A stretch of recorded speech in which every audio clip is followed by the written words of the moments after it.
We hear so much about the Zionists and Zionism these days. Let's break it down: the good, the bad, and the Zionist. The term Zionism stems from the concept of Zion, Zion in Hebrew, the hill upon which the city of Jerusalem is built. For 2,000 years, after being exiled from their ancestral homeland, Jews around the world yearned and prayed towards Zion, pleading with God to allow them to return to Jerusalem. We hear this heart cry of our people in Psalm 137, verse 1.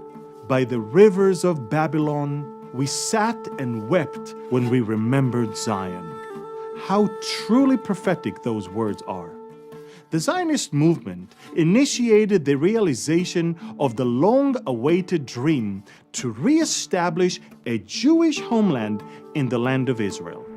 It is clear to us now more than ever that the establishment of the State of Israel in 1948 was the fulfillment of God's promise to gather His people back to Zion. This miracle was described in Ezekiel chapter 36, verse 24. For I will take you from among the nations, gather you out of all countries, and bring you into your own land.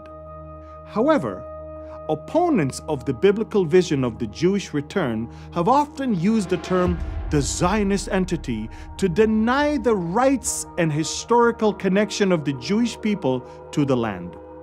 This narrative portrays Zionism as an illegitimate colonial project. Figures such as Osama bin Laden adopted this rhetoric. For example, in his 1996 fatwa, which was his manifesto of war against the West, he frequently condemned the Zionists rather than mentioning the name Israel. Despite this hostility, it's important to recognize that Israel's modern rebirth is intertwined with the Zionist vision grounded in God's biblical promises.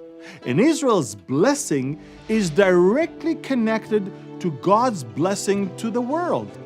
Isaiah chapter 2 verse 3 predicts people gathering in Jerusalem to learn God's ways.